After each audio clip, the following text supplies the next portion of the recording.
예, 한 주 후반전의 첫날 언제나 동일하신 주님의 은혜가 있기를 축복합니다.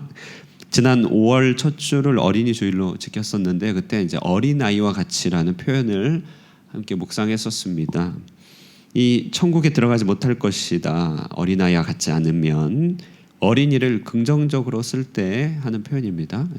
그런데 성경에서 이 어린아이를 부정적으로 쓸 때도 있습니다. 우리가 줄곧 묵상하고 있는 고린도전서의 사용인데요. 특히 3장 1절에서는 어린아이와 같다는 것을 푸시키코스, 육신에 속한 자를 지칭할 때 씁니다. 어린아이와 같다. 영어로 치면 이제 child like가 있고 childish가 있는 것이죠. child like, 어린아이와 같다. 어린아이만이 가지고 있는 선한 속성을 얘기합니다. 그러나 이제 childish라고 하는 것은 selfish, 그러니까 이 미성숙한 모습을 말하는 것입니다. 영적인 미성숙함입니다. 이런 어린아이 같은 미성숙함의 한 특징은 자신을 실제보다 과장되게 부풀게 생각한다는 것이죠. 이렇게 스스로를 이제 크게 여기기 때문에 나타나는 증상은 뭐냐면 자기가 옳다고 생각하게 되는 것이죠. 그래서 자기 식대로 살아가게 됩니다. 그러면 어떻게 되냐면 교훈에서 멀어지죠. 결국 미성숙한 모습을 계속 드러나게 되는 것입니다. 고린도전서 읽기가 쉽진 않지만요. 하나를 전체를 하나로 꿰는 그런 관점이 있는데 그것은 푸시키코스, 영적인 미성숙함이라고 하는 코드입니다. 어딜 펼치든지 바울이 고린도 교회의 미성숙함의 문제를 드러내고 있습니다. 사랑하는 여러분, 영적인 미성숙함은요, 영적 메마름의 원인입니다. 광야 이스라엘의 미성숙함은요, 그들 스스로를 가두게 된 요인입니다. 우리는 그리스도의 장성한 분량을 사모해야만 하는 것입니다. 영적인 오아시스, 그것은 다른 데 있는 것이 아니죠. 그래서 우리 심령의 깊이 파놓은 우물, 다시 말해 영적인 성숙함에 있는 것인 줄로 믿는 것입니다. 그렇다면 믿는 자들 안에서 해결해야 될 미성숙함의 또 다른 모습은 무엇인가? 오늘 본문에 얘기하죠. 다툼의 문제입니다. 다툼.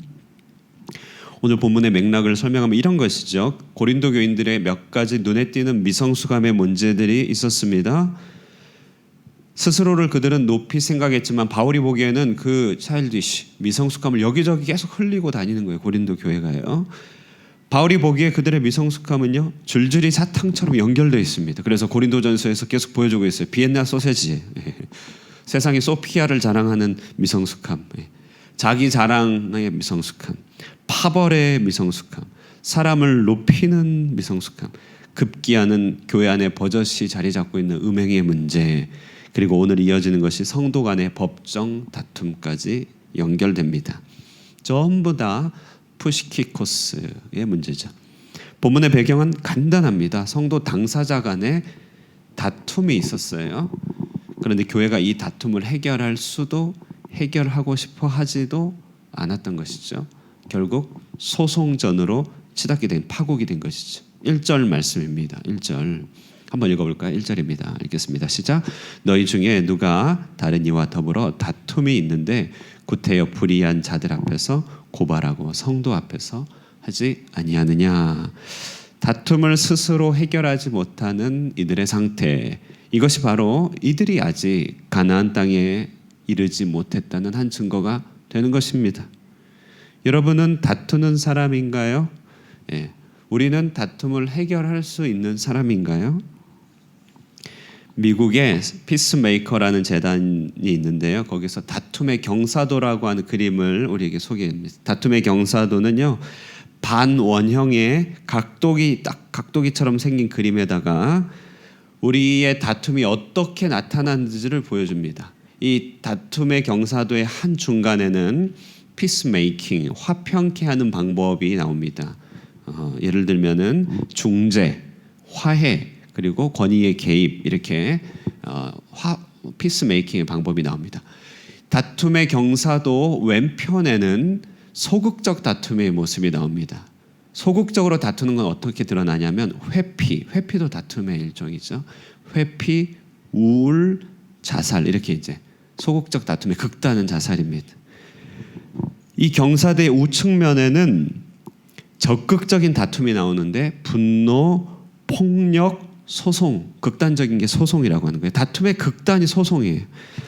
회피든 폭력이든 다 다툼을 해결하지 못하는 상태입니다. 소송 같다고 하는 것은 해결하고 싶지 않다 이 말이죠. 고린도 교회는 성도 간의 분쟁이 생겨서 이미 미성숙함이 드러나고 있었어요. 그런데 그 다툼이 소송전으로 치달았습니다. 바울은 교회 안에서 다툼을 해결하지 못하여 소송으로 간 모습에서 교회가 얼마나 회피하고 있는지, 얼마나 미성숙한지를 보여주는 것입니다. 심지어 5절에서는요, 바울이 내가 너희를 부끄럽게 하려 한다라고 얘기하고 있습니다. 왜냐하면 형제 간에 이것을 판단할 만한 지혜 있는 자가 하나도 없었기 때문입니다. 성도 간의 다툼요, 물론 이것은 형사 문제가 아니라 민사 문제였겠죠. 성도 간의 다툼이 결국 세상 법정으로 파국으로 간 이것을 바울은 의로운 자가 불의한 자를 의존하는 일로 바울은 이렇게 설명하고 있습니다. 주객이 전도된 것이죠. 자, 조금만 더 이해해 볼게요. 세상 법정을 지금 불의하게 보고 있는데요. 세상 법정 자체 불의한 것은 아니죠. 하나님이 허락해 주신 기관입니다. 다만 바울이 이야기하는 것은 교회가 가지고 있는 영적인 위치에서 볼 때, 영적인 수준에서 볼 때 세상 법정은 불의한 기관인 거예요. 의롭다 하심을 받은 교회 입장에서 봤을 때 법정은 악의 다툼의 본산지 아니냐. 11절처럼 교회는 씻음과 거룩함과 의롭다 하심을 받은 공동체인데 이에 비하면 세상 법정의 일은 더러움과 세속과 불의한 일에 본 것이 아니냐. 더러움을 해결하는 청소, 이렇게 종말하수 처리장이지 그것이 교회하고 어떻게 비교할 수 있겠느냐 이 말입니다. 그렇지 않나요? 세상에서 해결이 안 되니까 법정 가는 거잖아요.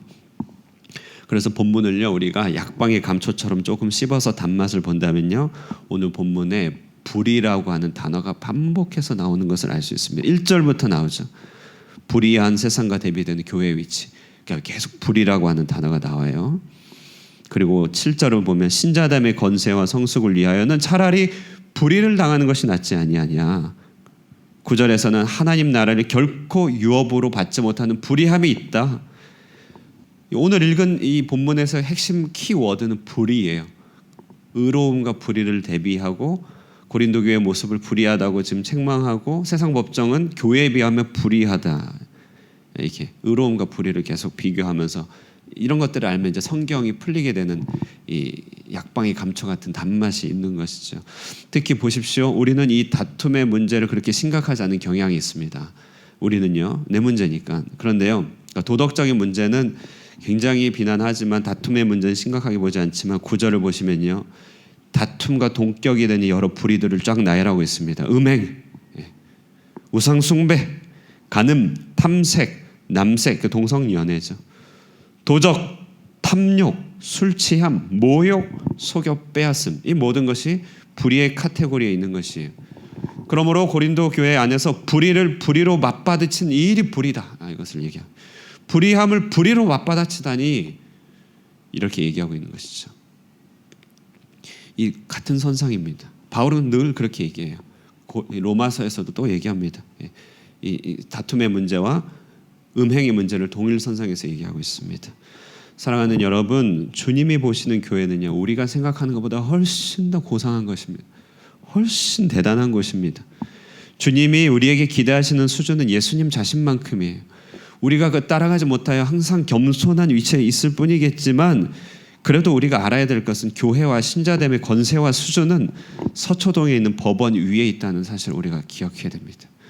우리는요, 동화처럼요, 꼭 들판에 버려진 왕족과 같은 존재예요. 스스로를 알지 못하여 노예생활 종노릇하지만 알고 보면 왕족이라는 것이죠.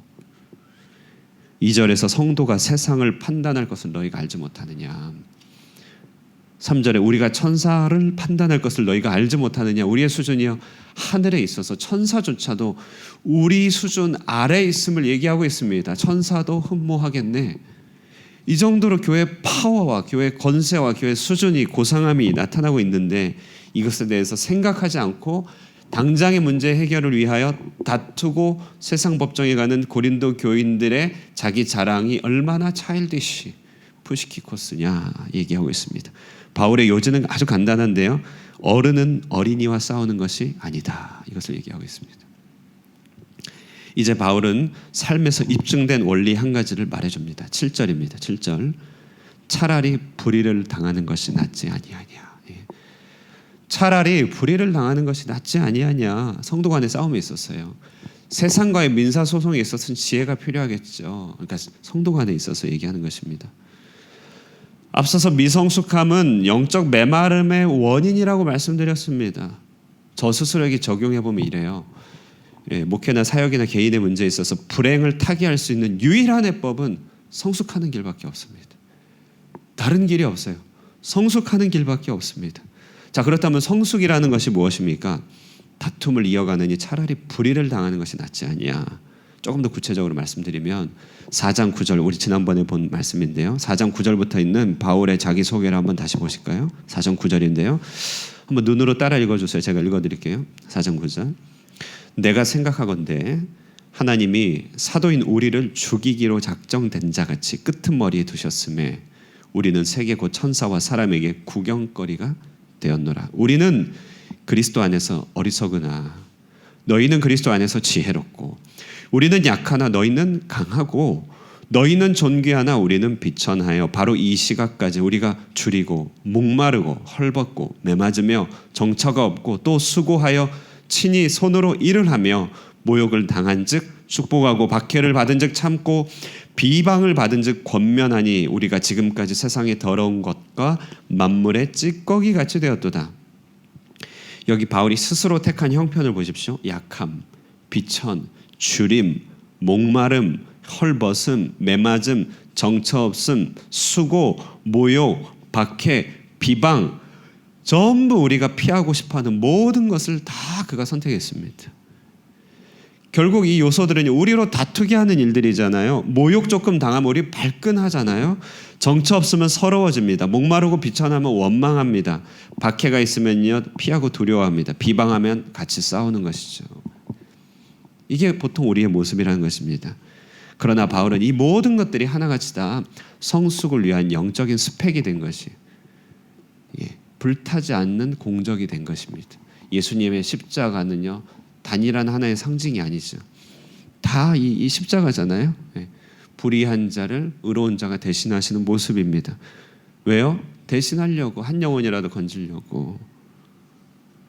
이게 굉장히 어려운 것 같지만 우리 자녀들 생각하면 우리가 늘 하고 있는 것입니다. 부모로서요. 자녀 앞에 늘 약하죠. 부모 앞에서 늘 비천하죠. 부모 앞에서 짜장면도 제대로 안 먹는 놈. 부모 앞에서 헐벗어요. 옷도 제대로 안 사 입어야 자녀들 입히려고요. 자녀들 때문에 정처 없잖아요. 자녀들 때문에 수고하죠. 자녀들 때문에 모욕을 참아냅니다. 자녀가 얼마나 부모를 괄시합니까? 저놈의 자식 아무것도 모르면서. 그러나 견디죠. 비방을 받은 즉 권면합니다. 뭐죠? 어른은 어린이와 싸우는 게 아니다. 그런데 우리가 다른 성도나 세상의 문제 앞에서는요 이렇게 잘 안 됩니다. 그만큼 우리가 사명이나 소명이 부족해서 그럴 수 있습니다. 미성숙하면 그렇게 될 수 있습니다. 예수님은 그렇게 하지 않았어요. 우리의 맏형이 되셨습니다. 여러분 우리가 맏입니다. 믿는 자는 세상의 장남들입니다. 맏이 아버지를 대신한 큰 형님들입니다. 그러므로 우리는 이런 삶을 감당하는 것이죠. 성령이 없이는 감당할 수 없겠지만 이정표와 나침반입니다. 우리는 세상 법정 서초동보다 위에 있는 자들임을 믿으시기 바랍니다. 영적 성숙자의 길 거기에 엘림이 있습니다. 오늘 말씀을 야고보서 4장 1절에서 3절 말씀으로 요약될 수 있는데요. 결론으로서 야고보서 4장 1절 3절의 말씀을 일단 먼저 요약해 드릴게요. 너희 중에 다툼이 어디로부터 나느냐? 너희 중에서 싸우는 정욕으로부터 나는 것이 아니냐? 너희는 욕심을 내어도 얻지 못하며 살인하며 시기하여도 능히 취하지 못함으로 다투고 싸우는도다. 너희가 얻지 못하면 구하지 아니하기 때문이요 구하여도 받지 못하면 정욕으로 쓰려고 잘못 구하기 때문이라. 고린도 교회 모습이죠. 바울이 그러나 우리를 격려합니다. 너희 중에 이와 같은 자들이 있더니 주 예수 그리스도의 이름과 우리 하나님의 성령 안에서 씻음과 거룩함과 의롭다 하심을 받았느니라. 구사일생하였습니다. 어린 나이에 이를 벗고 영적 성숙에 이르는 것이 가장 빠른 지름길임을 우리가 함께 믿기를 바라면서요. 고린도전서 가장 마지막에 있는 결론의 말을 미리 앞당겨서 오늘 말씀을 마무리하겠습니다. 고린도전서 15장 58절. 그러므로 내 사랑하는 형제들아 견고하며 흔들리지 말며 항상 주의 일에 더욱 힘쓰는 자들이 되라. 이는 너희 수고가 주 안에서 헛되지 않은 줄 알미니라. 할렐루야. 아멘. 기도하겠습니다.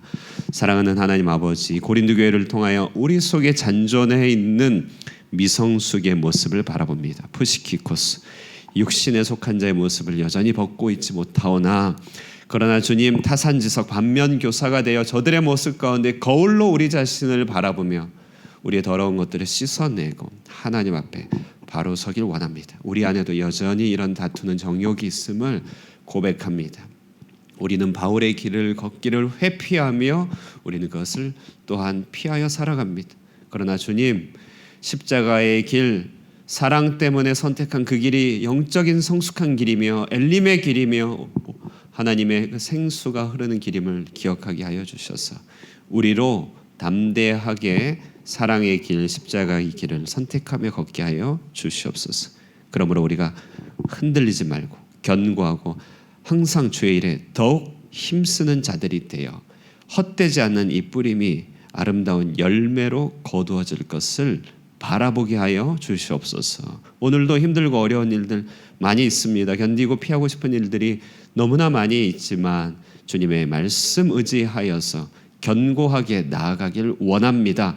한 걸음씩 인내하며 나아가는 길 가운데 하늘의 축복 허락하여 주시고 성령으로 동행하여 주시옵소서. 이 땅을 바라보며 기도하고 하나님, 이 호치민을 축복하며 기도하오니 주를 믿는 자들이 많아지게 하여 주시고 만나는 모든 이들을 향하여서 할렐루야 저들을 축복하면서 하루하루 주님의 자취를 닮아가는 우리가 되게 하여 주시옵소서.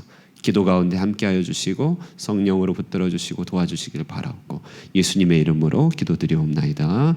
아멘. 예, 우리 말씀 생각하면서요, 견고하며 흔들리지 말며 주의 일에 더욱 힘쓰는 자가 되겠습니다. 예, 결단하시면서요, 또 그렇게 넘어가야 될 산들을 또 주와 함께